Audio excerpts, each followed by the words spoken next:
നമ്മുടെ ജില്ലാ പഞ്ചായത്തിൻ്റെ പ്രസിഡന്റ് ബഹുമാന്യനായ ശ്രീ ജോഷി സമ്മേളനത്തിൽ സംബന്ധിക്കുന്ന നമ്മുടെ ജില്ലാ കളക്ടർ ശ്രീ ചേതൻ കുമാർ മീണ, നമ്മുടെ municipal chairman Shri M P Santhosh Kumar, ward councillor വികസന സ്റ്റാൻഡിംഗ് കമ്മിറ്റി ചെയർമാനുമായ ശ്രീ എസ് ഗോപകുമാർ, യോഗത്തിൽ സംബന്ധിക്കുന്ന മറ്റ് സഹോദരങ്ങളെ സ്വാഗതം ആശംസിച്ച പ്രിയപ്പെട്ട വിദ്യാഭ്യാസ ഉൾപ്പെടെ ശ്രീമതി ഹണീജി അലക്സ,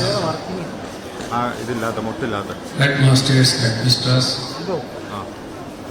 നമ്മുടെ വിദ്യാഭ്യാസ സ്ഥാപനങ്ങളിൽ ഇതിനെ ചാർജ് വഹിച്ചു വന്നിട്ടുള്ള അധ്യാപകർ, കൊച്ചുകുട്ടികളെ, സഹോദരങ്ങളെ, മധുരം കൊടുത്താണ് നമ്മൾ ഈ കുട്ടികളെ ഇന്ന് സന്തോഷത്തോടുകൂടി സ്വീകരിച്ചത്. ആവേശത്തോടുകൂടിയും ആഹ്ലാദത്തോടുകൂടിയും അവർ അത് ഉൾക്കൊള്ളുന്നു എന്ന് കണ്ടതിൽ എനിക്ക് സന്തോഷമുണ്ട്. എന്നെ പ്രസംഗിക്കാൻ വിളിച്ചപ്പോൾ തന്നെ നിയമസഭയുടെ ഹെഡ് മാസ്റ്റർ എന്നാണ് കൊച്ചുകുട്ടി ഇവിടെ നിന്ന് പറഞ്ഞത്. ഒരു കാര്യം ഞാൻ ഉറപ്പിച്ച് പറയാം, വടിയെടുക്കാത്ത ഹെഡ് മാസ്റ്റർ ആയിരിക്കും ഞാൻ. അങ്ങനെ വേണം നമുക്ക് സ്നേഹത്തോടു കൂടി പരിപാലിച്ച് ഇവരെ കൊണ്ടുപോകാൻ.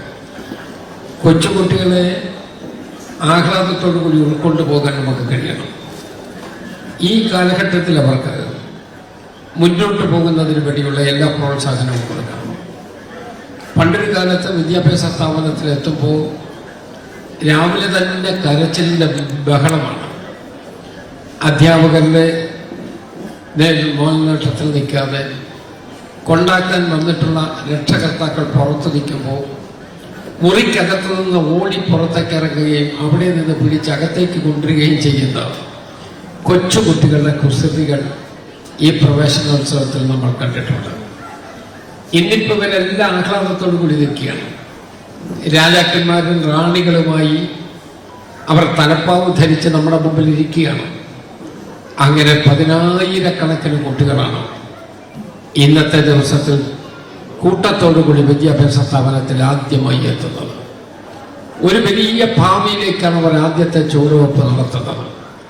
അവരുടെ ജീവിതത്തിൻ്റെ ശ്രേയസ്കരമായ പശ്ചാത്തലത്തിലേക്ക് എത്തുന്നതിന് വേണ്ടിയുള്ള പരിശ്രമത്തിൽ ആദ്യത്തെ ചുവടാണ് യഥാർത്ഥത്തിൽ പ്രവേശനോത്സവത്തിൽ അവർ പങ്കെടുക്കുന്നതിലൂടെ ഉണ്ടാകുന്നത്.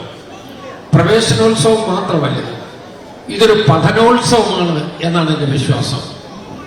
പഠനം അനായാസകരമാക്കുക, ആഹ്ലാദകരമാക്കുക, അതിനുവേണ്ടിയുള്ള അന്തരീക്ഷം നന്നായി നമുക്ക് വിദ്യാഭ്യാസ സ്ഥാപനത്തിൽ ഒരുക്കുക, കൊച്ചുകുട്ടികൾ അതുമായി 100% ഇടപഴകി മുന്നോട്ട് പോകുന്നതിന് വേണ്ടിയുള്ള അവസ്ഥയുണ്ടാക്കുക. ഇത് കേരളത്തിൻ്റെ ആവശ്യമാണ് എന്ന് ഞാൻ കണക്കാക്കുകയാണ്. ഇവിടെ നമ്മൾ മുമ്പിൽ കാണുന്ന കുട്ടികൾ മാത്രമല്ല, നാളത്തെ കേരളത്തെയാണ് നമ്മൾ അവരുടെ മുഖത്തോട് ദർശിക്കുന്നത്. നാളെ നമ്മൾ എവിടെ പോകണമെന്ന് തീരുമാനിക്കുന്നതിന് നിർണായകമായ രൂപത്തിലേക്ക് ഉയർച്ച പ്രാപിക്കാൻ കഴിയുന്നതിൻ്റെ ലോഞ്ചിങ് പാടിലാണ് അവർ യഥാർത്ഥത്തിൽ വന്ന് നിൽക്കുന്നത്. അവിടെ നിന്ന് അവർ ഉയർന്നുയർന്ന് പറക്കണം. അവരുടെ സ്കൈ ഈസ് ദ ലിമിറ്റ് എന്നാണ് അവരെ കുറിച്ച് പറയുന്നത്. അങ്ങനെ വിശ്വത്തോളം ഉയരാൻ കഴിയുന്ന, എല്ലാ നല്ല അന്തരീക്ഷത്തിലേക്ക് പോകാൻ കഴിയുന്ന രൂപത്തിലേക്ക് നമ്മുടെ കുട്ടികൾ വളരണം. അതാണ് നമ്മുടെ മോഹം, അതാണ് നമ്മുടെ ആഗ്രഹം. അപ്പൊ അതുകൊണ്ട് ഈ പ്രവേശനോത്സവത്തെ വെറും ഒരു ചടങ്ങായി നമ്മൾ കണ്ടാൽ പോരാ. ഈ പ്രവേശനോത്സവം അതിനേക്കാൾ എത്രയോ വലുതാണ്. ഞാൻ വിദ്യാഭ്യാസത്തിന്റെ കാര്യങ്ങളെ കുറിച്ചൊന്നും വിശദമായി സംസാരിക്കുന്നതിന് ഈ സന്ദർഭമേ എടുക്കുന്നില്ല. അതിന്റെ തുടക്കത്തെക്കുറിച്ച് മാത്രമാണ് പറയുന്നത്. തുടക്കക്കാരായി ഈ കുട്ടികളെ മുഴുവൻ ഞാൻ വിദ്യാഭ്യാസ മണ്ഡലത്തിലേക്ക് നിറഞ്ഞ മനസ്സോടുകൂടി സ്വാഗതം ചെയ്യുകയാണ്. അവരുടെ ഭാവി കരുപ്പിടിപ്പിക്കുന്നതിന് വേണ്ടിയുള്ള ആദ്യത്തെ ചുവടുവെപ്പ് അവർക്ക് എല്ലാ അർത്ഥത്തിലും ദൈവത്തിന്റെ അനുഗ്രഹത്തോടുകൂടി മുന്നോട്ട് പോകട്ടെ എന്ന് പ്രാർത്ഥിക്കുകയും ചെയ്യാം.